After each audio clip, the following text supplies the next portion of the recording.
Afrofish OG.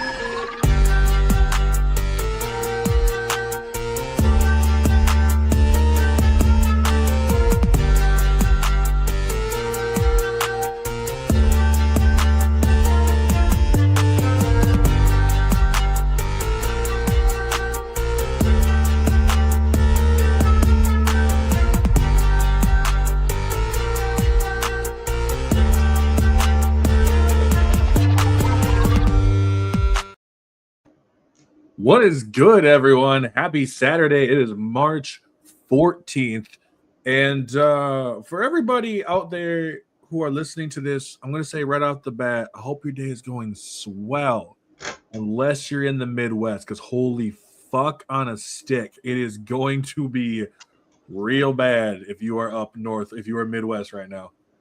I mean, unless you're in Illinois. I don't know. I don't like that state. But anyways, I'm here. I'm chilling.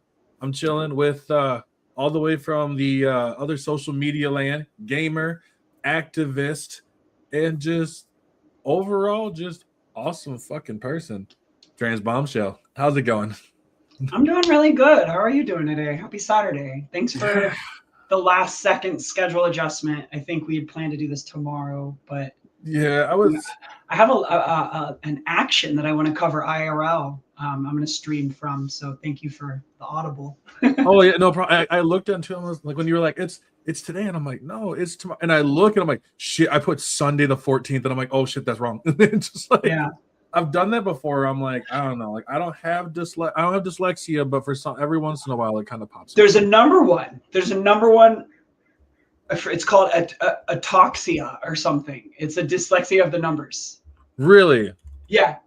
I never even heard. Doesn't that scare you to know that exists? A little bit, yeah. I'm not gonna lie, a little bit. I don't know. Every time I start, like, I hear some of those, like, other, whether it's like a mental condition or something like that, and there's always that little part of me that sits there and I'm like, is that me?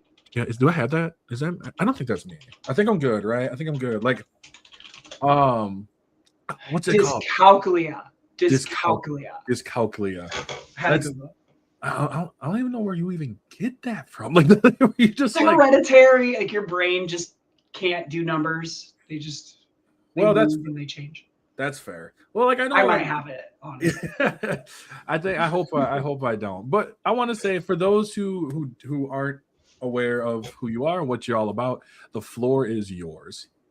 I'm TransxBombshell. I am a recently new full-time content creator. I've spent the last 4 years in the space over on the Purple app mostly. I do hang out here on the Clock app a bit.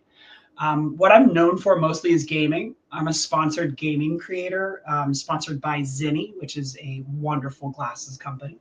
I'm also sponsored by Razer, which most people know is keyboard and mouse, but they also make cameras. I'm a really big fan of their cameras. And I'm also sponsored by NordVPN. So no fucking way. Yeah, so if you need a VPN, go to my website, TransxBombshell.com. You can actually get a really good discount on their service. And I think at one point they were even given like a free Amazon gift card. I think that might be over. I think that was for the holidays. But yeah, those are my three sponsors. I'm very grateful to have sponsors that allow me the flexibility to make the kind of content that I do.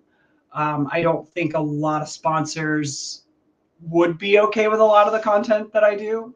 But I do keep it very clear that, like, I'm sponsored for gaming. I do a lot in the activist space. That's not what they're sponsoring. And I think because I communicate it so clearly is why nobody's dropped me yet.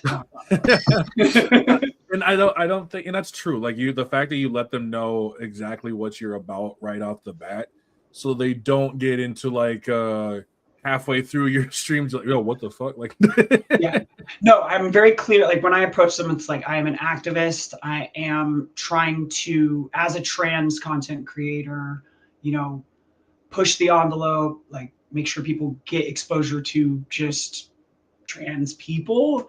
A big push as to why I got into the content creator space as more of an influencer versus just making like digital art, because I was kind of a meme account. Like, how I built my following was initially dropping 10 slide anti-capitalist socialist memes on Instagram.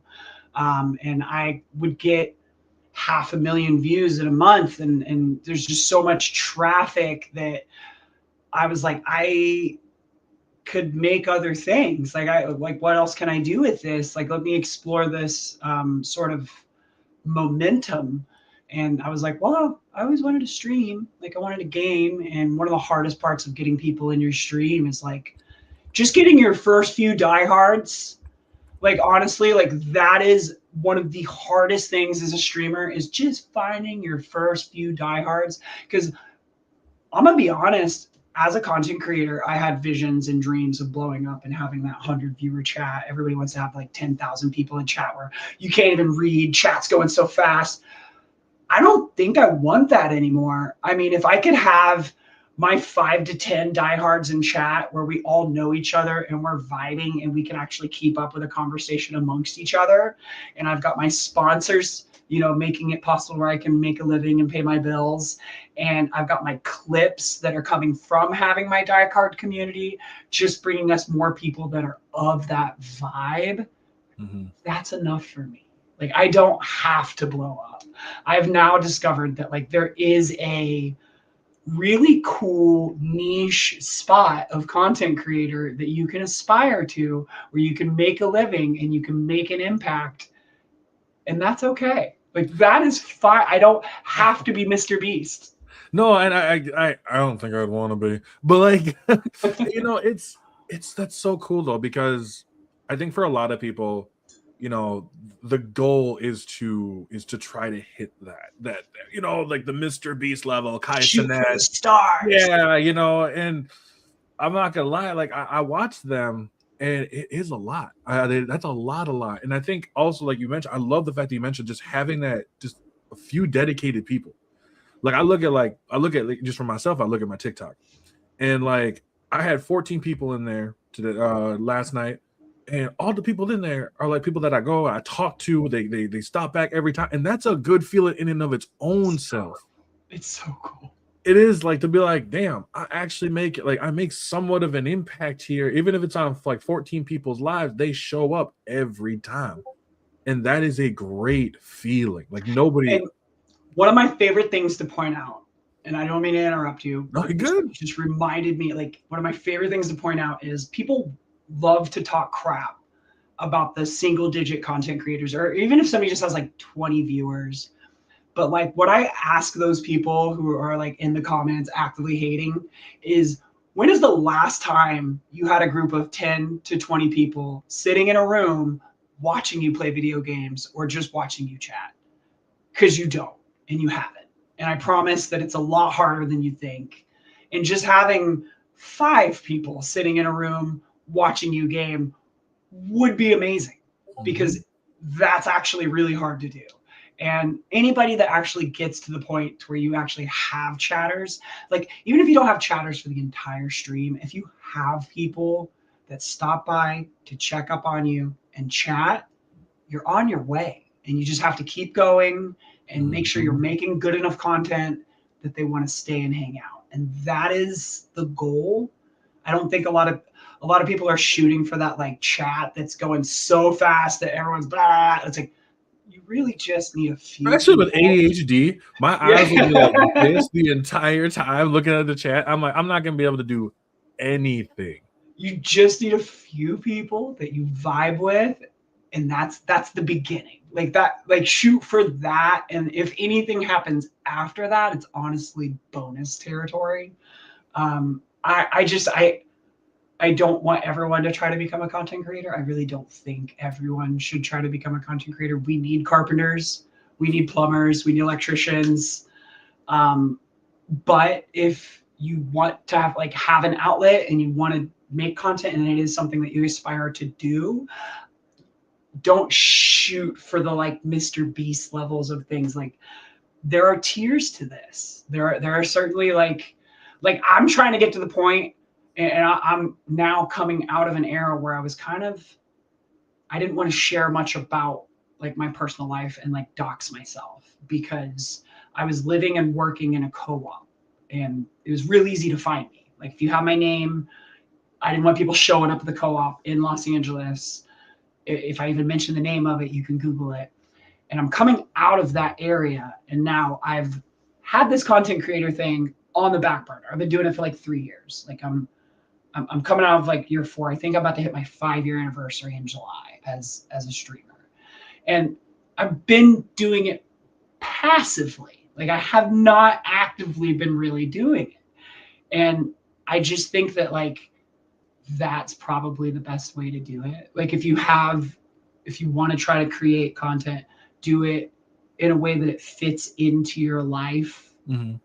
Don't try to like, disrupt your life to create content. Make content about your life. Like it should not ever be like a divorce from yourself. That's because fair. then you're going to be making something that's like alien and not authentic. And people don't actually usually watch that stuff. No, they don't. No, they don't. And that's the thing. Like I know, like myself, I ended up with I got burnt out.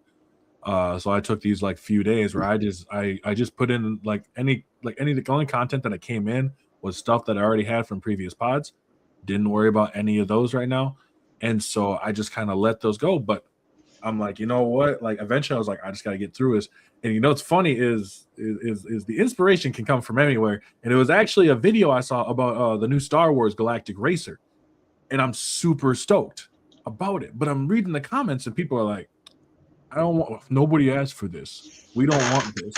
And so I turned around and I was like, nah, I ain't down with that. So I just made a video on it, and it kind of sparked that feeling again of like, dude, this was actually kind of fun. Let's do this. And so, and that's the thing I love about when it comes to content creation is just remember why you do it. Remember why you decide to make it. And it don't always have to be for money. It can just be because you love it. I know people who don't really get much people in their lives at all, but they get 2-3 people there sitting there. They're bullshitting for hours. Bullshitting for hours. We are in an era where you make legitimate friends online. There are people who probably will never know my actual name and will always know me as Afrofish. And that's the era we're in. Like that, the whole like, what do they call it when someone's like a parasocial? Parasocial, yeah. Like they say it is like a negative thing, and it's like, yes, if you get to that point to where you're parasocial, and it is an actual, it's a clear definition of you don't actually engage with that person, but you communicate as though you do, and you've deluded yourself into thinking you have a social connection with that person that you don't. Mm-hmm. Not all online relationships are parasocial. There are actual, authentic, genuine relationships, and to label all of them as parasocial is not genuine. That's being disingenuous. It is. It is. People really do have connections and make friendships, and I know people that have like traveled across the country just to meet up with a friend that they knew from Twitter, and it just ends up being like the best connection and relationship. And I don't know about Twitter. I don't know about Twitter friends. Like, but I have a couple that I knew from PlayStation that I met in my adult life after gaming with them for the better part of a decade, and then came out to California and went and spent a weekend at their house, and we're still friends. Like they moved to Montana and they're not in California anymore, but like there are genuine connections, and we're just in a day and age where like that this is what's available because, and now you're going to hear the radical part of me start to slip out. We've sort of created a society where you have to spend money to socialize, and that's kind of like been the goal. We've like slowly gotten rid of like parks and like cafes where you can just go sit and have coffee and not spend money. Like we're losing this like there's a definition of what's called a third space, not work, not home, just somewhere to hang out. And we're slowly losing third spaces, especially in the United States. And you can't go anywhere and hang out without spending money. So people are being driven to find connection online and from the internet. And that's just humans adapting to the conditions that we're put into. But I mean, that's kind of that's cause, meet, effect. Like you get rid of the third spaces, like people are going to find a way to find community. That's what humans do. That's so true. I mean, it's kind of funny the ways that I think of, like, because I work with seniors. So like listening to how they might find someone, or they hung out and, going to an ice cream shop, or, going to, he's mentioned going to a cafe, going somewhere. And now it's like I pop on here and I just I find people. They're like, oh dude, you're kind of cool. I'm gonna go talk to you for a while. I ended up going overseas. I went to the UK to go visit friends for the first time. And it was fun. It was also kind of funny because one of my friends, he's over there. He's about 5'6", and so for me, who's like 6'2", when I first You're walked tall in too. there, yeah, he walked in. He's like, "Damn, you Americans are big." like, nah, bro, you just short, man.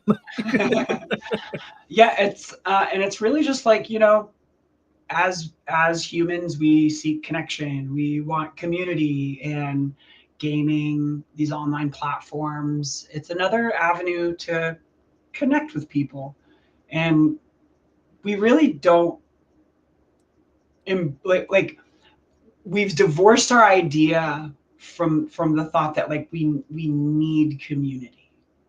Like we have this society where we're pushing people to be individuals. Like everything's on you. You have to do it alone. It's make or break. You need to lock in. And it's sort of like you're talking about these people who lived in previous generations that were sort of like in the mindset that like you need families. It takes a village to raise a child. It takes it takes there's all these idioms or country sayings, as we call them, and they all just sort of like tell you like people need people. And yet we're like barreling forward in this idea that like everyone can be a CEO, everyone's going to be a business owner.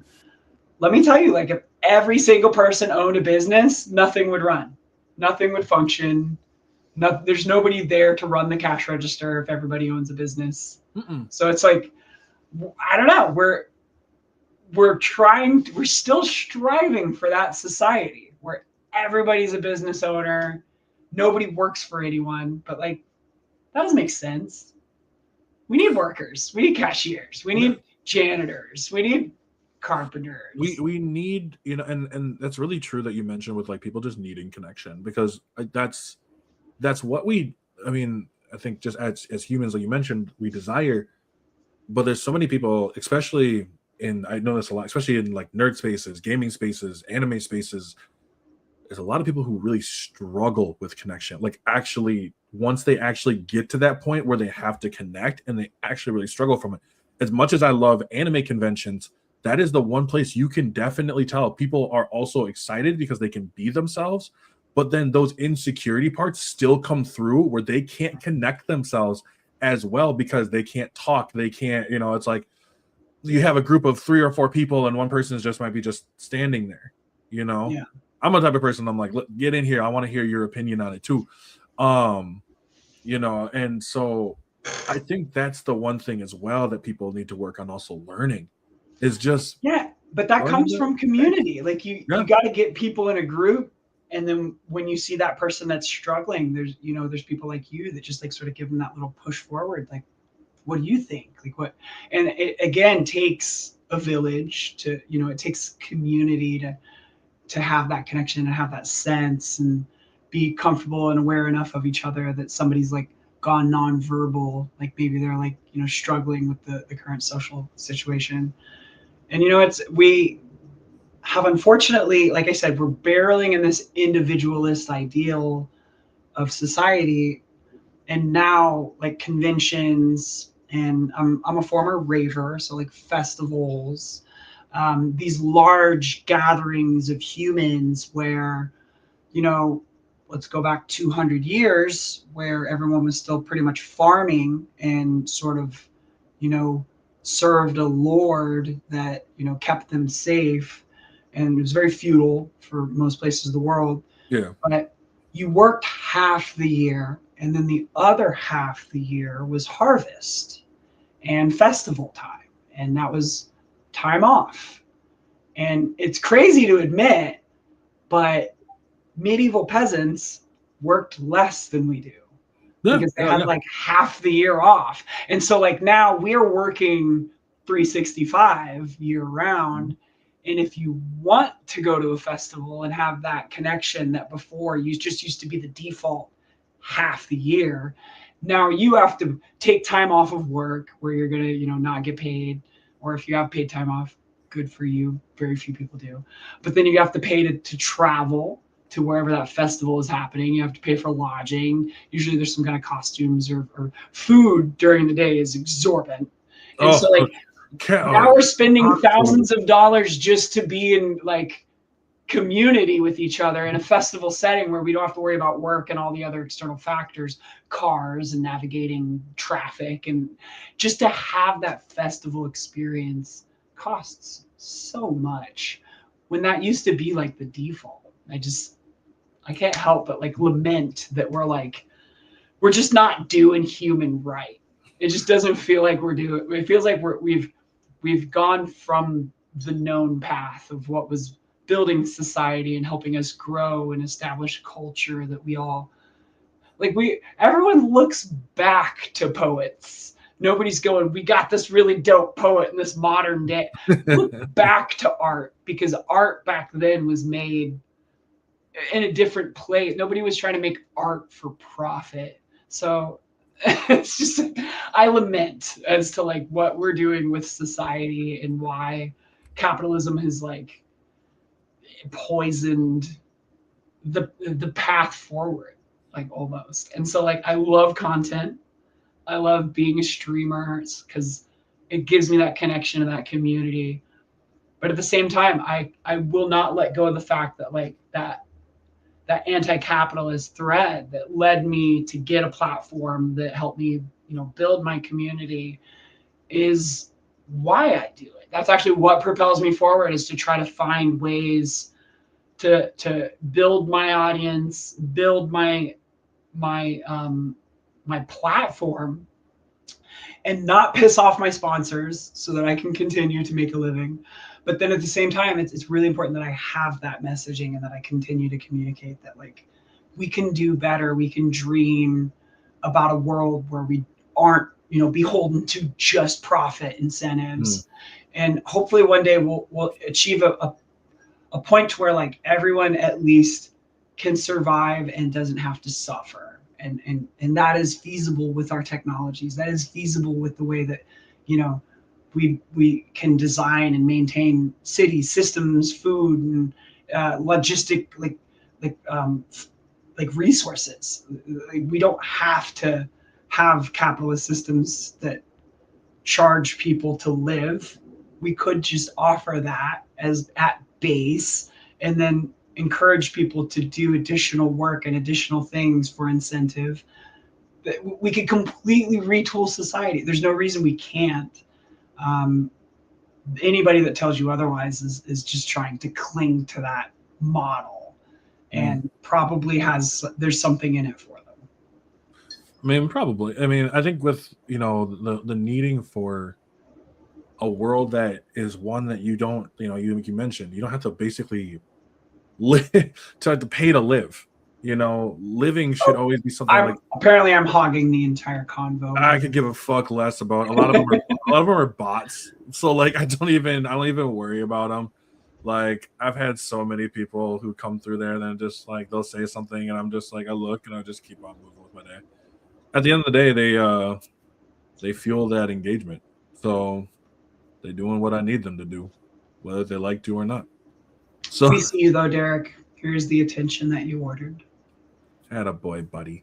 So, but yeah, I think like creating a world, and I see it through the eyes of, like I said, through people who are older, and watching how their lives were, and they talk about back, we had community in our towns and everything, and people would if they did become rich, they'd come back to the hometown so they could build that up and all that. And I always there's two sides of me. There's a part of me that was much like, you know, it's fine. I get it. It's from an era, but also that era is not what we live right now. I would love to get back to feeling like we can be, you know, more community driven. Part of that, I'm not gonna lie, there's always that small part of me that wants to be like, it's your fault. But like, but I don't want to be that person because it doesn't help anything. Yeah, I mean, it's not even necessarily like their fault. It's like we literally designed society to be as extractive as possible. Like that's business. Business is the perfection of extracting resources, and we just went, that's the goal, and sort of like was like everybody should try to run a business. Everybody should try to be a business owner, and so now this is the result. I mean, there's nothing wrong with like, you know, like I know some people it's cool to want to like run your business. It's cool to want to have that, you know, the big CEO spot. Not everybody's also suited for it. Like, Yeah, and I love business owners, like especially small businesses. Like I love businesses and family-owned businesses. That's fine. But just to reiterate, we need carpenters. we need electricians. We do need, we do. Like that was actually one of them I was considering going for at one point. Was an electrician, and like it's a dope, noble profession, and pretty hard. Like it takes a lot of math. Yeah, it does, and it's cool. Like my uncle does it. My old roommate, he went for it, and now he's I think he's down near Florida. And yeah, I'll have a second here. You okay there, bud? Like. Yeah, I'm seeing it. Sounds like I'm seeing it. It sounds like someone's hurting you. Like imagine coming up and this is what you want to post, bro. This is what you want to post. I'm glad I can give you your time. Thanks, buddy. Your engagement is definitely where I want it to be. But talk about like broadcasting you're single. Right. Like, oh no, exactly. It's crazy. Like I'm not gonna lie to you. It's so crazy. I had this happen on a different one too. And I just, like I said, I got to the point where I just ignore it. Like I really don't care. I mean, I gotta give him the credit. I mean, trans inclusive bigotry is pretty. that was very wokenly womanizing of him. Yeah. He'll probably go create like another one, and then he'll probably put it back up again. And you know, I mean, like if that's what you want to do, bud, like that's all good. But like I said, a lot of them are just bots and losers. So I just kind of like, okay. I know which ones. I just can't imagine trying to convince the world that, like, definitively that you're single. That was just... like I mean, it's so telling. You see that a lot in the gamer space. I'm not gonna lie. You see that a lot in the gaming space. The people who are very much. I mean, it's the anti-woke crowd. It's the crowd of, man. I had a dude in my live, I think last month. I don't know why, but it just sticks with me because it was so fucking evident. But this dude was just pissed off at like all women in gaming because like a couple women apparently ruined his guild that he ran. And I'm like, if the guild, if two people come in and ruin a guild that you built up, like they're garbage, at least trans positive. I know. That's what I was like. I love it. Didn't want to even say it. I was like, but yeah, it's this it's, you know, and I'm like, if two women were enough to destroy an entire guild that you spent on building, then your whole guild was built on a house of cards anyways. So I'm like, he's like, but I have an anecdotal evidence can really matter. I'm like, no, it fucking doesn't. Like, I'm like, it sucks, and I'm sorry that guild happened to you, but like, sometimes people just suck. Yeah. Sometimes, and it takes a lot less energy to destroy something than it does to build something. So I always admire people that build things way more than anyone that can destroy something. Well, especially in the social media space where, I mean, we see creators end up either outing themselves and their reputation gets ruined, or the mask comes off and everyone else's mask comes off too. And so That's why Nicki Minaj. yeah, yeah. Like, well, her mask has been slipping for years. Yeah. It's just people just don't pay attention to it. But like I can't think of that one dude who was like the Marvel Rivals player. He was mad. Oh, I remember what it was. He was mad because like he kept blaming women for like why like they were throwing the game, and then they went and looked at his gameplay and he was fucking terrible. You know, and so Is the like, obvious example of you're bad and just blaming other people. oh my god. And that's the thing. A lot of the hate comes down to skill issue. A lot of the hate comes down to skill issue. Like, I think most competitive players, like if you play ranked games and you're like blaming people and you catch yourself on mic blaming other people, go look at your match history.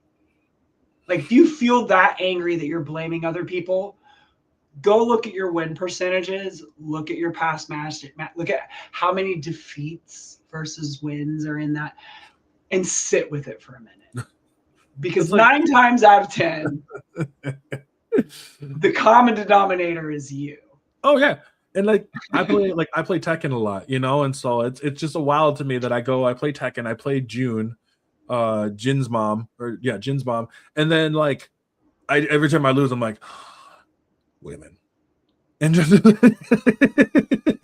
like it sounds so dumb. So it's just like, no, when I lose, I'm like, no, there's an accountability to it. Take accountability. Like if you lost, you lost. Like honestly, unless you're playing on a high professional level, most of y'all will finish the game and then either go play something else or go grab something to eat or something like that. It's really no big deal. It's not nearly as big as you think it is. But the fact that if like your initial reaction is to go blame everybody else instead of just being like, damn, I just didn't play good this game. Like my favorite is I'll be because I'm actually a pretty avid Marvel Rivals player. I've peaked Diamond 2, I think. It was either Diamond 2 or Diamond 1. I'm a Penny main. I don't know if you're familiar with Penny Parker in the game. She's not in the game, just she's from the Spider-Verse movie, I remember. She's from the Spider-Verse, and in the game she's in the Vanguard category. She's a tank. Her kit is particularly defensive. She drops a machine that spreads out webs so that your support can kind of hide in the webs with some defense. It gives them a place to hide because the mine machine automatically attacks the other team. And so it's more of a defensive kit. Now that being said, we'll be losing on a game. We'll be in like platinum. Usually when the rank resets is when I get this comment the most. The rank will reset and put me back down into gold because the season's restarted. And I'll be trying to get back up to platinum. And so we'll be losing.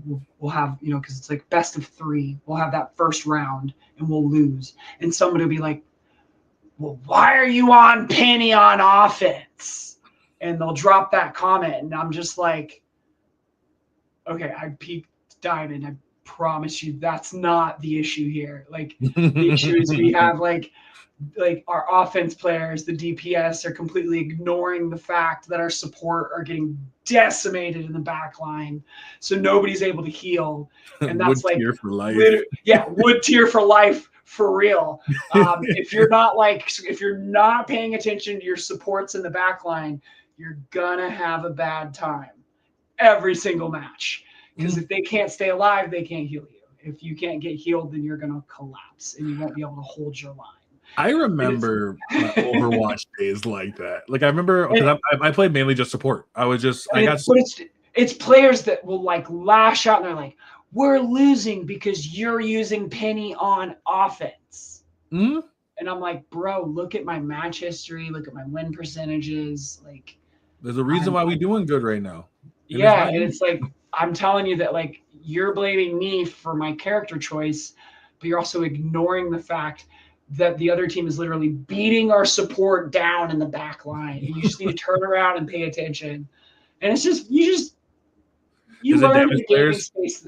There are people who are like, it's damage players. Is it? It's always DPS. And it's like they play the game to try to be the main character. They've got that like main character mentality. They want to go in and fight. They're in it for the fight, and they completely ignore the objective. And there are just people in life like that. Yeah. There's people in life like that. They exist. Most of them are DPS players. And they just ignore the objective. They are trying to establish their narrative. They want their narrative to be established at the expense of anything and everything. Mm-hmm. And if you go look at their win-loss percentage, like it's very evident like why they're not having a good time. And it's like that unfortunately is just that is how society is. Like it's like a really good, like it's a mirror of there's a lot of people out there like that. Like they're on their path, they're trying to do their thing regardless of what the actual point and objective is. I'd say it comes down to it's a skill issue. It's always it's a skill. You can't cooperate with your team. Like you can't cooperate with your team. The only time they do is after they've lost. Like I've been that player where I've gotten upset with someone because I'm like, yo, like we don't need a Genji right now. Like why are you off by yourself? Like do you not see that like the control point is We've got a 4 versus 5 and you're hiding off in the distance. There's nobody to dive. Like we need you on the line. And that's why I ended up stopped playing Overwatch. Well, after I switched to Overwatch 2, I kind of stopped because I didn't like the way that some of the stuff was going. But I know it's going back to basically Overwatch 1 again. I just am like, do I really want to go through and like learn all the comps and learn all this again? I'll be honest, they lost. Like I liked Overwatch and I liked it a lot.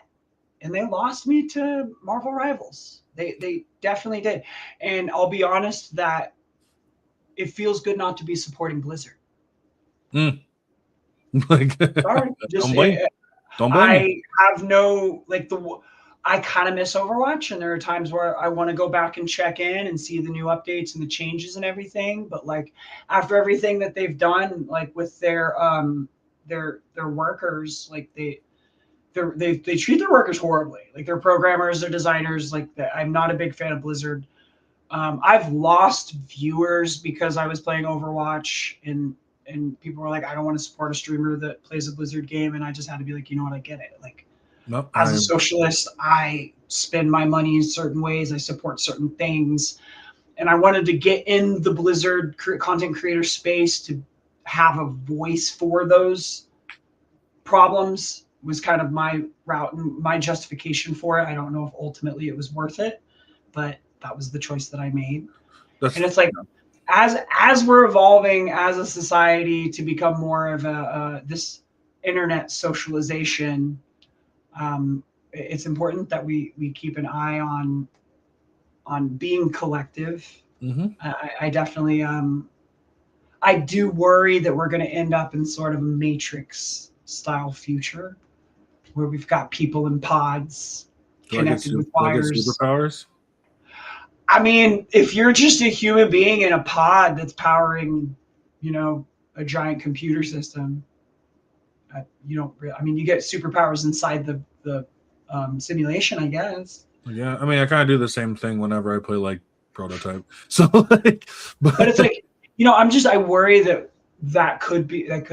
Yeah, it feels wild until you start like thinking about like things like AI and all that. And I think like with AI makes it even scarier because AI is we were going, this could be a possible future, but our limitations are making it to where that probably won't happen. Well, and we're seeing, but now those limitations are gone. And what we're seeing actively people who are against AI, and it's a hard one because I understand that like for example, in the gaming space, AI has been used for tool structures, stuff like that, and for the most part, from at least people that I talk to, they're not mad at that. Like if it's and you gotta admit, like especially being in this space, we are very well aware that cat is not going back in the bag. Oh no, that's out. Yeah. That's completely out. And so when they start hearing of generative AI, when I start hearing that you're writing your stories using AI, I hear that you're building your characters using AI, I have a real issue with it. And I know some people have an issue. There's nothing I can do about changing it, like changing like how they use it for tools or something like that. There's nothing I can change about that. But I definitely understand. Like if I'm playing the game and I found out that you just made the game based off of AI, I'm gonna feel like you didn't fucking try. It's like if I went to go read a book and I found out you made your book off of AI, I don't care how good the book is. You did not actually do that. Yeah, The AI did it for you. You lose your zeal for it because you're like, Mhm. this isn't even a human endeavor. Like, why Yeah, invest I my don't care. emotions into it? Like I was seeing one round where they're like, "Oh, you can make your faces look like whoever," and I'm like, "So now you're gonna be seeing lawsuits like crazy of people using their likeness." Yeah. Crazy, because that's gonna be one of those things that people don't read the terms and conditions on shit. So like one of the things are gonna be in there, like we can use your likeness for basically whatever we want. And that's what you're gonna start seeing. That's what you're gonna start being like, no, you couldn't use my likeness to You advertise. check the box. Mm-hmm. You're gonna see yourself in a commercial, and you're gonna be like, "Where's my check?" And they're gonna be like, We "You didn't check have the to. box." You check the box. So that's the scary part. That's why I do read the terms and conditions. Yeah, it's a lot. That's on purpose. It's on purpose to overload you with information. Especially for people who they know is not going to go read the terms and conditions for college football. They know they ain't reading it. They're just going through, click, gone, whatever. And that's why I use it. That's why I've been talking more when it comes. Actually, I bring it back to gaming, obviously, because gaming content creator. But like the one thing I've always told people is that the game companies know a lot more about you than you know about them. And I'm like, you guys don't think they do, but they know so much about you, because every time you click a box, every time you say, "Yup, you can collect my data," they are figuring out what you like to purchase, what you'll look at, how long. Let's say you go look at 3 games, they'll know if you want to get that game. They know what you Data like. triangulation. All to push everything towards you into a certain way, and that is wealth extraction. That's the goal. And it's a hard thing too, because it's crazy. You know what I mean? Professionals and artists using AI tools to allow them to fix up, thumbs up. Prompt Bros saying they are artists. Yeah, and this has obviously been a very, very like intense debate. It's going on now. The world is changing drastically now. And there are virtually 3 camps. I see 3. You have your AI bros, your AI people. People use the pejorative term clanker. You have your people that wholeheartedly embrace AI and they're using AI and they're trying to use it for everything. I can't stand. I hate clanker. Then you have your second camp, your people that completely avoid it and try to actively avoid everything that's AI and try to get everything that's like, any kind of generative, any kind of editing, any use of AI. They're completely against it. And I don't think that's right either. I think this is the new telephone. This is the new internet. This is the new GPS. Like there are times when we said we felt that everyone that has a cell phone is now like going to lose themselves to humanity. Like we have had these times throughout history where we go, this is completely wrong and nobody should use it. And it's like, it was an evolution of humans and it was just a small benchmark, a step along the way. And if you want to oppose it, that's fine. But like I just said, you're not going to put that cat back in the bag. And I think it's really on us to kind of start to have very clear boundaries as to like what we consider acceptable uses of AI and not acceptable. And I don't think having an all-out if you're completely an anti-AI person, you're gonna have a really, really difficult life in the next 5 to 10, because it's in everything, and you're gonna need to learn to use it as a tool, a lot like GPS or your cell phone. And if you can't, it's going to become difficult to interact with a lot of things. I really, honestly, wholeheartedly believe that. And I think that we need to start to understand it as a tool, because it's not going away. And it can be used for editing. It can be used for personalization and customization and things like that. we shouldn't be using it for generative. I definitely and wholeheartedly agree with that. You know, we need artists to be making art. And the fact that we have computers making art is depressing, honestly. Oh, especially people who are taking credit for it. On a positive note, someone thinks says that you are very pretty. Oh, well, thank you. So I and I agree. I think that like if you don't, it reminds me very much back when like people weren't gonna get, like you mentioned, we're gonna get cell phones. We're not gonna get cell phones, never gonna use it. And you are just gonna have a much harder time trying to do anything without it. And now with AI, let me say that I do, if anybody's watching this, I want to encourage you to do something. If you are scared of AI but want to use AI, make your own AI. you can do that, can't you? Now download an AI, buy like a Mac Mini or some old computer and put it on that computer and have your own AI that's not draining water.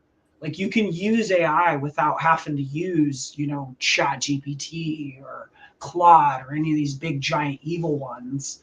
Get your own AI model, put it on a energy, you know, efficient computer that's not, you know, sucking the water out of rural areas. You stole my prompt. I worked hard on my prompts. That'll be the future too. That'll be the future of people being like, bro, why are you guys taking all my prompts? And I'm like, why can't you just make your art yourself? We're seeing that now. We're seeing that the Court of Appeals in the United States has actually already viewed some of these cases, and they are determining that anything used with AI does not have any kind of trademark rights or copyright protections. Oh, so they said straight out that is not. But now, like, the question is, what about the art that the AI used to establish its knowledge base? What about the copyright and the trademark protections? And is that transfer? Well, isn't that where, because that's where they were having the issues with, or they were talking about with the strikes, the voice actor strikes, because they were trying to use AI to just to basically take their voices and then not pay them anymore. And that's why we were seeing a bunch of that, which I think, yeah, absolutely. Like voice actors, the writers, they all deserve to get paid for it. But and real quick, I want to point out this comment. Someone's like, run your own local Chinese language learning models.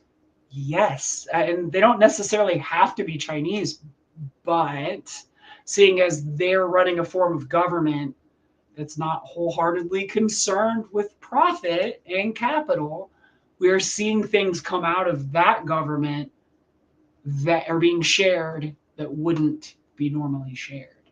So, you know, not to knock it, like I'm not going to say that like you won't find a US based language learning model that you can download on a computer, but it's more likely to come from that side of the fence. Just going to throw that out there. True. And it's going to, and that's why I think AI is such an interesting thing. That's why it does concern me. Like when we're seeing brands like, you know, like really, it excites me. It does. Like I would say there are some cool things with it. I want to say there's not. I think where I see a lot of the AI and a lot of the issues probably comes from, I'll admit, probably comes from a lot of media stuff. So it's just like, you know, when you get these big ones, like you said, like Palantir and like, you know, the ChatGPT. I mean, I play Arc Raiders. I mean, I'm aware of like what the possible.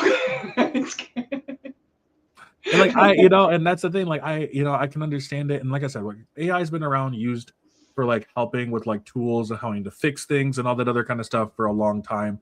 My only thing is I just don't want them to try to, you know, companies are going to try to do this, but like the takeaway, try to build, you know, what was it? What was the game that was trying to build like purely AI? Wasn't that one of like Elon Musk's one of his or something? I remember there was some kind of game that they were trying to completely use AI and everyone revolted against it, and it didn't really get out of like development phase. No, and because they don't, at the end you still need the people to do it. I've had people come into my chat because I'm playing Arc Raiders because the drones, robots are controlled by AI, and they've unfollowed me because I'm playing a game that uses AI. And what I'm trying to purport, what I want anyone watching or my audience from henceforth to start to ask ourselves is like, what is an acceptable use of AI? Because it's not going away. Like, what if we're not using it for entertainment? What should we be? What can we be using it for? Because not generative AI is what's sucking up the water. Like generative AI, when these giant computers are trying to come up with new things that they haven't thought about before, that is not a good use of AI. No. But if we're using an AI that's using like human behavior that it's seen before just to maneuver and adapt and that's not using that much resources, that to me, that's a benign use of AI. I think it leads to like a larger conversation, which is actually a larger and very interesting conversation too, of where where people stand on this usage of it. And that's the thing that gets me is like where those data centers are also. Those data centers are being put in places that are more impoverished. They are being put in places on purpose to hurt people. And that's Amazon the thing that shipping centers follow the same model. They on purpose to apps because where I live up at, they were I think they were trying to put either a data center, I think, up here. There's a lady that was running for one of the government seats, and she was like, well, I'm for better work days and better trying to improve it, blah blah blah, but she's also trying to shove data centers everywhere in Wisconsin. And so at that point it's like, well, I'm not going to support you, because that's just you're just gonna try to fuck over, especially like I lived up in a smaller rural town. I don't want my small rural town, as much as it annoys me sometimes, that town's annoying as fuck, but like get damaged because of the fact that you try to bring in a data center that's not going to actually do anything. Well, and that's what's funny, because like at the beginning of our chat before we started recording, I kind of let some of my history slip. I initially was a meme account. I used that platform to run for a local office, and for at least a term, I sat on the Wilshire Center Koreatown Neighborhood Council, which is a body in Los Angeles that is an advisory body to the City Council of Los Angeles. And I ran as an out communist, ran and was elected and sat as a sub-District 3 representative, and then eventually moved to an at-large seat on the same body to eventually be appointed the president of the neighborhood council. And so I served the city of Los Angeles as an out communist for 2-3 years before realizing I can't actually do anything. There's nothing I can do. The main thing we're concerned about is not upsetting the people that would eventually fund our campaigns. And those are really big organizations and different things that honestly have the power and the influence over the local neighborhood and local city. And it's like, you're not going to find any politician in the United States that's successful that isn't fundraising at least half the time.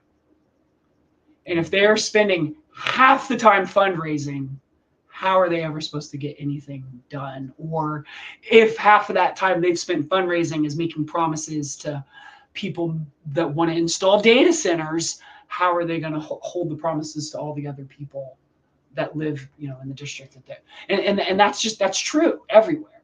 Like it doesn't stop in small town. It's a large town, it's a small town. The American political model is fundraising.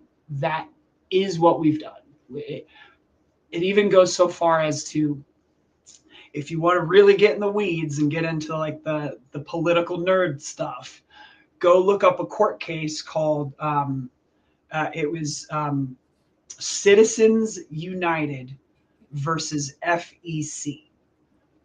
And what this court case basically established in the United States is that corporations can have a political opinion and are able to contribute to political candidates, and that's allowed. We have limitations on how much individuals can contribute to political candidates, but because of this court case, corporations don't.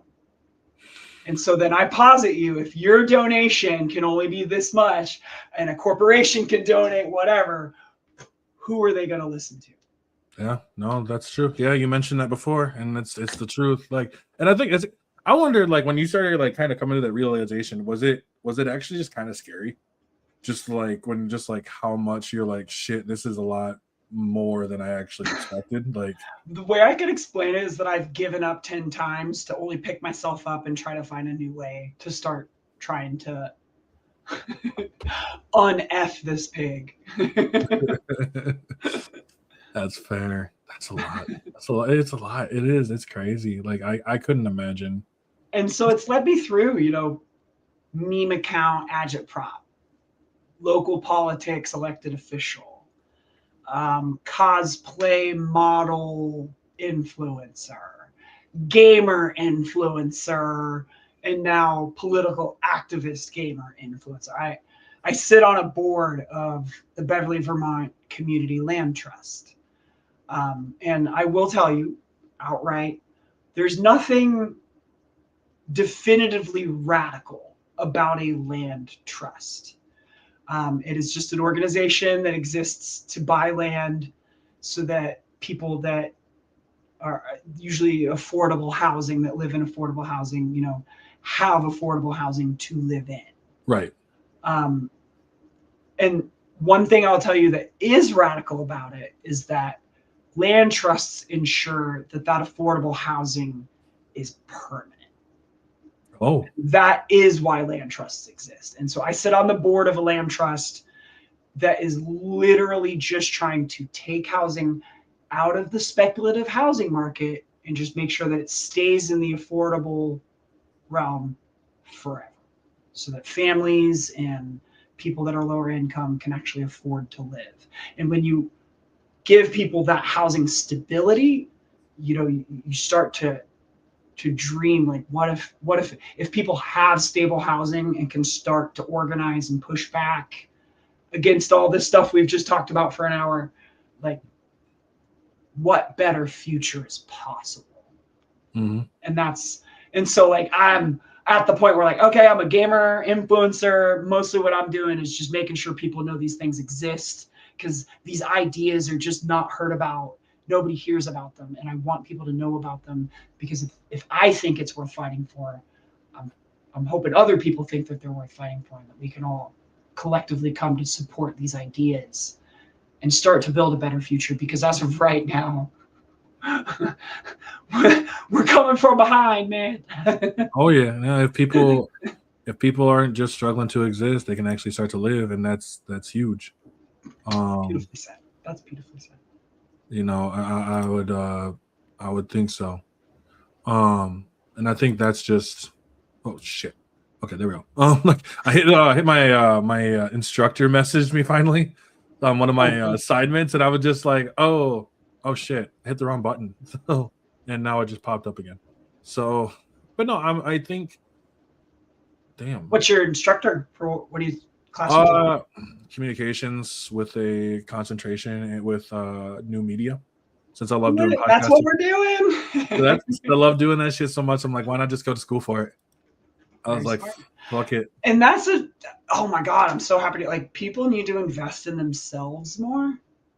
Like, we're in a day and age where everyone's trying to attach themselves to, like, corporations or businesses and things. And it's like, go take a class to learn how to do something, because, like, nobody can take that from you. And, like, you can go dedicate yourself to working for a corporation and put 5 years in, or you could go learn how to, like, do carpentry and build tables, because ultimately that business can fail. But if you know how to do carpentry and make tables, like, you could always fall back on that. Always have some sort of skill. It's like something you're good at. It can be something as good as talking. People who are good talkers, you can make it real far by just being a good talker. People take classes for that. People take public speaking and hosting classes. Like, invest in yourself. It is so important for people to do that. For me, I always say too, be authentic. Like, be yourself. Like, honestly, it sounds so cliche, but be authentically yourself, and people will latch to that. People latch to authenticity, and that's what makes, honestly, not even just content creators, that's just makes people want to be around you.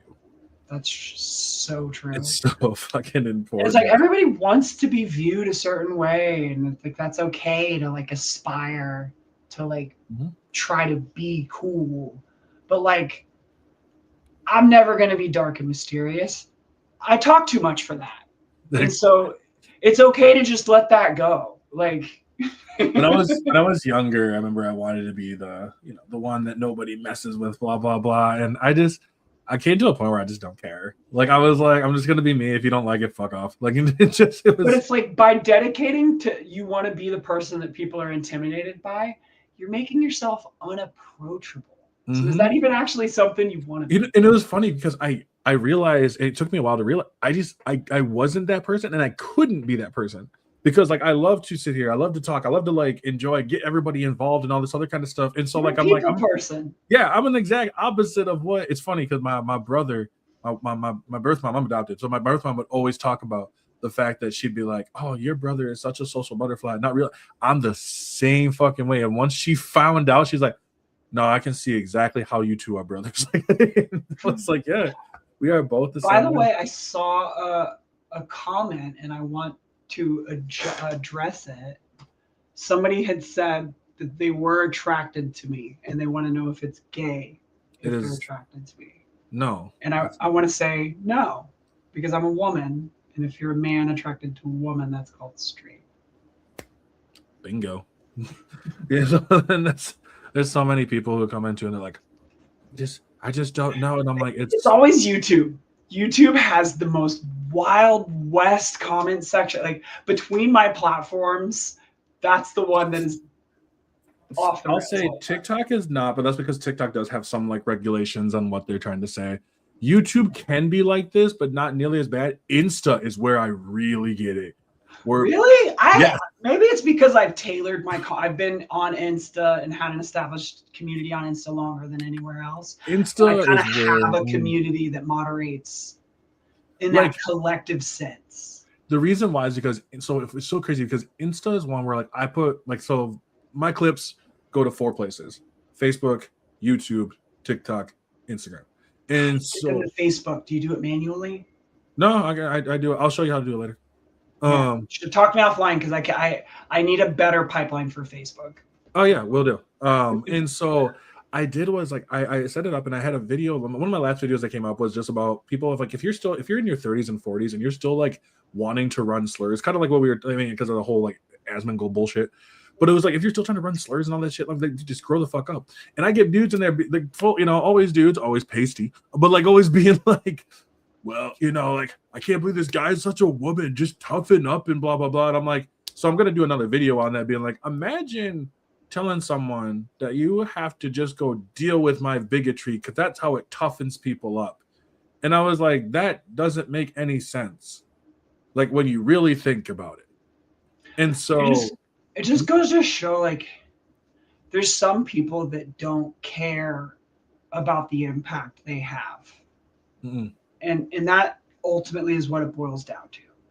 There are people that want to cause a positive impact in life, and there are people that can't be bothered with it.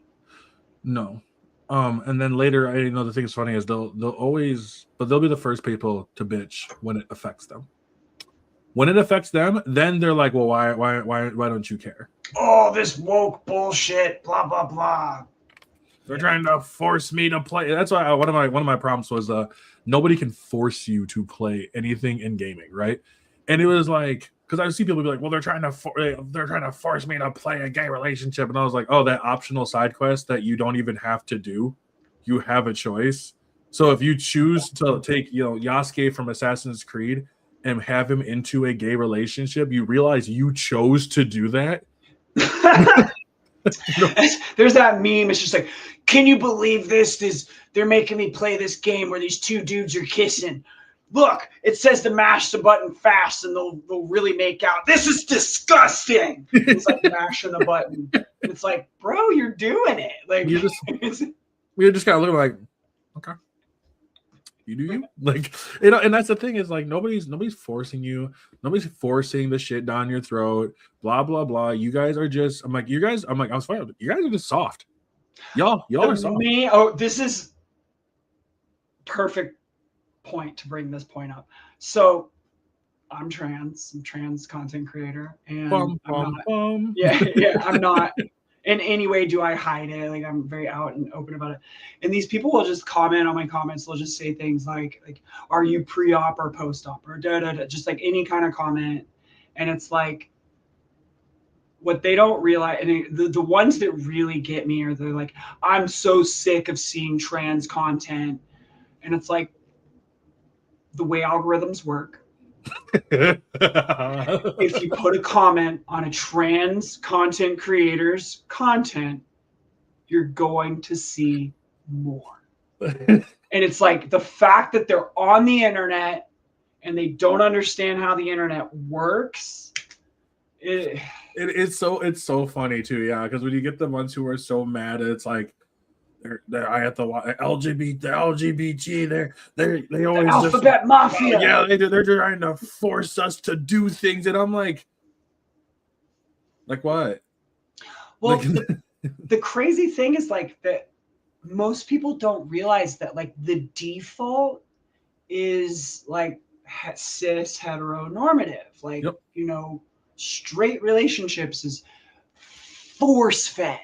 Like people don't quite realize to what degree, unless you're queer, unless you're gay, unless you're not that, you don't realize how much it's force fed. And so if queer people responded the way that straight people do about that stuff, like there would be no media. Well, and what's crazy too, or not crazy, but it's really ironic, is like the fact that they'll try to justify it later on, because they have this a lot, especially being black, with racism. They do the same thing where it's like, it's fine if it's a white dude who's the default, but you can create your own character, and like, so I have to switch off of the default white guy, but if it's a default black guy, you just blow the fuck up. Like they're trying to make me play, or God forbid if it's a black woman. God forbid it's a slightly masculine woman. Oh no, exactly. They lose their shit. They're trying to make it a lesbian character. It's like not every it's like woman character has to be, look like a Playboy bunny. Like, well, and it's like after a while you just sit there and you're like, your stupid is showing, because you obviously just must not be around women to understand that, or like, and so they are the same dudes they're some of the biggest babies in the entire world, because everything's not catering to them. What doesn't help is that we have a society that's like, you shouldn't feel bad for being a bigot. That's what they really want to say. They try to say feel guilty for being white, but what they're really trying to say is like, you shouldn't feel bad for saying slurs. You shouldn't feel bad for being a bigot. You shouldn't feel bad for being a piece of shit. No, I think you just hit the nail on the head. Like, ever since the inception of the gaming industry, it has been catered to the cis white male. Like all the games were made for that demographic. And we are now seeing an industry that has exploded into every type of representation that you could possibly imagine. And it is no longer an industry that is catering specifically for that 25 to 35 white male demographic. And they just can't believe it. And it breaks the reality that they are the apex of society, and that's what they have an issue with. Well, and I feel like it was Legends of the Fallen director who was like, we're gonna make sure that they tried to advertise being like, we're gonna make sure that we have attractive females in our group. And I'm like, that just like, that's what you're advertising. Meanwhile, FromSoft is like, hey, Bloodborne's literally about women. Like, it's what's crazy is the fact that there's so many people who they don't understand any of it. They refuse to understand anything that's going on. Realize they're not being catered to anymore. And what we're seeing right now is a societal tantrum. We are seeing one big toddler tantrum because they are not placed first. And I will tear the entire society down. I will kick and bitch and moan like a fucking kid in like a store that doesn't get McDonald's when like I don't get what I want. And guess what? You're making everybody else is like the adult in the room just sitting there like, Okay. But that's the problem is that we are the adults in the room and we know that that's wrong. But unfortunately, like most of those people that have that mentality are kind of in control right now. Mm-hmm. And Oh, like yeah. So all the CEOs and the business owners and the people they're putting in charge of like these government agencies, they're of that mindset that the 25 to 35-year-old white male is who should be catered to, and the fact that society dares to develop in another way, it's going to scares destroy the them. society. And then and the thing is funny is, because we're seeing this, we're seeing a split. We're seeing it from, some younger generations, some younger generations is going more that way, because whether it's because of the fact that their family is that way, so they're turning into it. But the ones who are breaking free from it, and I'm not saying necessarily like turning left, right? But I'm just saying the ones who are Let me tell you, my whole mother's side of the family is Mormon. I couldn't have gotten further from the apple falls close to the tree. I am the absolute case and anomaly that you don't have to grow up closed-minded bigot. And it's crazy. These are oh no, exactly. And these are the same people. And I'm sorry. And and it's the same people that were like, they'll try to disenfranchise anybody who's LGBT. We're seeing that right now with Kansas. I think it's Kansas right now. Yeah, my home state. My home state is unfortunately now revoking the licenses of like 1,700 plus people. That is like 1,700 people that can no longer drive to and from work, can no longer apply for jobs, they can no longer apply for any kind of assistance. These are people that are losing their license that just last week had a valid driver's license. Imagine if your driver's license was just canceled. And that's what's happening. And that's what scares, like, that's what scares me for all the people who are, who are trans, my friends who are trans and stuff too. And it pisses me off because this is not based. It's not like it's based in, like, they're trying to base it on some sort of science or blah, blah, blah. This is all based on feels. The group that wanted to bitch about facts over feelings is running around based off of feelings and throwing tantrums because they're not getting what they want. Or, God forbid, they found out that they're not as straight of a male as they thought. Oh no, you're attracted to a person who is gender diverse. Yeah, it's like, what do I do about that? Well, I go into office and I make everybody else's problem. I make everyone else's life terrible. And then and that's awful. The same. Those are the same families too that, like, their son ends up in like 4 fucking car accident on drugs and shit, but always gets away with it because their lawyer they keep bailing him out. Yup. And then eventually he gets to a point where he can't anymore because he ends up killing someone. I think I've seen that on like Criminal Minds or NCIS or something enough times. Like, it's just it's kind of sad. Yeah. And pinned comment. Oh yeah, and they can't even pretend it's not just a spiteful attack because they even revoked it for people who haven't even transitioned. That's crazy. Yeah, that's the thing that's crazy is, like, they're going after everybody else. I was talking to my coworker, and she was like surprised when I mentioned we talked about the Save America Act, and I was like, that Save America Act is literally about trying to take your rights away, and she's like, how so? And so I started digging into it because I said, why are we attacking Iran? And I was like, let me delve into the Save America Act. It requires an ID to vote. Yeah, it already requires an ID to vote. So now some places you don't have to have an ID. You just have to have residence. And here in Los Angeles, you don't necessarily have to have your ID to vote. You show up to the poll, you give them your name and your address, and they verify that it's registered and valid, and you're allowed to vote.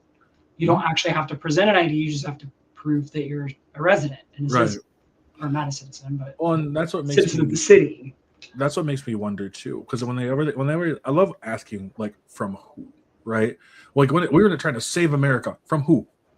Because like because from the immigrant that came into here, all the ones that are committing crimes, like the ones in our government committing illegal acts, or the fraudsters that the guy pardoned, or the people that like, the line it goes down the line, and that's why for me personally, I've got to a point where I would just like, y'all just wanted him because he embodies who you are. He embodies the racist bigotry. He embodies the hatred of everything that you wanted to say, but you some reason felt like Joe Biden took away your ability to. Yeah, and that's a really good point. Someone in chat just mentioned like poll tax. A big part of the reason America fought in the Revolutionary War was to avoid poll tax, which means having to pay to vote. Is an ID that you have to pay for, not just another form of poll tax to prevent you from being able to vote. And that's the thing is like, there's so many people who are like, you know, I try to say like I to a certain extent, I'll listen to people be like, "Oh, I just want a simpler time, right? A simpler time, a simpler time." And I'm like, but even like when they start talking about those 1950s, and I ask people, "What do you know what actually happened in those 1950s? Do you know what went on in the 1950s?" Because like you're living, you want a flanderized, infantilized version of the 1950s, the one that you saw where it's like, "Hello, son. What are you just doing the today?" good bits. Yeah, he's just like, "Come here," and he's like having a little pipe, watching his like weird ass TV look, and they're like, "You see, son, you got to go and play baseball today." You know, that's what you really want. Not even addressing that women couldn't own property, let alone vote. Women couldn't even defend themselves if their husband decided to get pissed off because they made spaghetti. Like, you know, and so like, and that's what a lot of those men, and that's why like a lot of those men want, and that's why I tell them that's what you actually want. You don't want this world where it's simpler. You just want everyone else to be below you, and then at the end of the day, that's a scary fucking thing to think about. And if that's how you feel, like, that's why I sound like, if that's how you feel, then you don't deserve to be in a lot of our spaces. There's a door for you. You can leave that. You know, and that's why it also gets me a little heated sometimes too when I hear people talk about the need for like what's it called? It's like the different opinion thing, right? And you hear that a lot from them too, like you can't even have different opinions anymore. And I'm like, we can have different opinions. We just there's a moral limit to where the opinions are. Especially, and I always say that if you don't understand where your opinion comes from, because that's what happened with tariffs. Most of them voted because we're gonna tariff them, but they didn't know what tariffs actually meant. So women got the right to vote in 1911. Yep. That's when women's suffrage happened. Yep. But it wasn't until 1988 Yep. that it was signed the Women's Business Ownership Act. So, wow. Well, and I think if I remember right, because let me go go check out, because I looked at something. One was domestic violence, I believe. So like domestic violence was, when did it become illegal? I believe it was like the 1970s. Yeah. It wasn't until the 1970s where the battered women's movement gave momentum. And then the Violence Against Women Act was 1994. The 1969 no-fault revolution gave women the ability to divorce their husband. The one that they're trying to take it away. No-fault divorce. Yep. And so it's just like, it's a fucky ride. And like, I know we got off topic of gaming, but all this stuff ties into this. I got involved in gaming so that I can talk about this stuff. No, absolutely.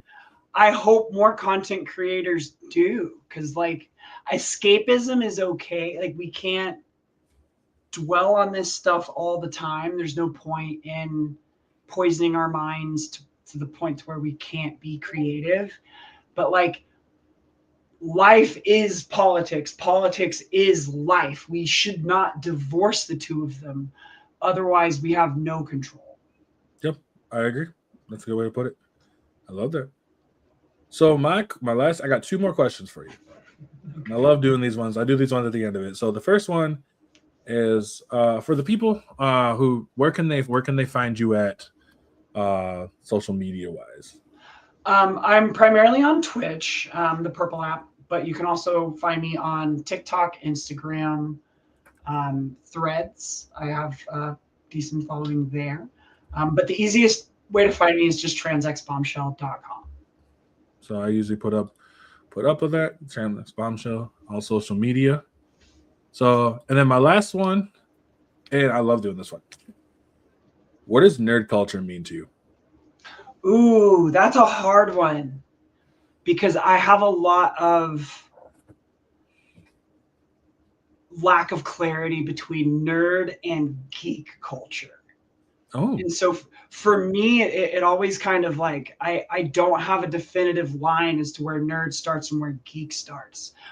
But for me, nerd culture is anything where you are willing to suspend your sense of belief and embrace that with other people. So you have to be able to say, this isn't real, but I care about it. And if you're able to do that, welcome to nerddom. I like that. Now I have a question about the difference between nerd and geek culture now. Like now I'm like that one I don't know. Don't ask me that one. Okay, maybe a different time. You'll have to tell me about that one. I'm interested to know. But I appreciate fun. She gave a good answer.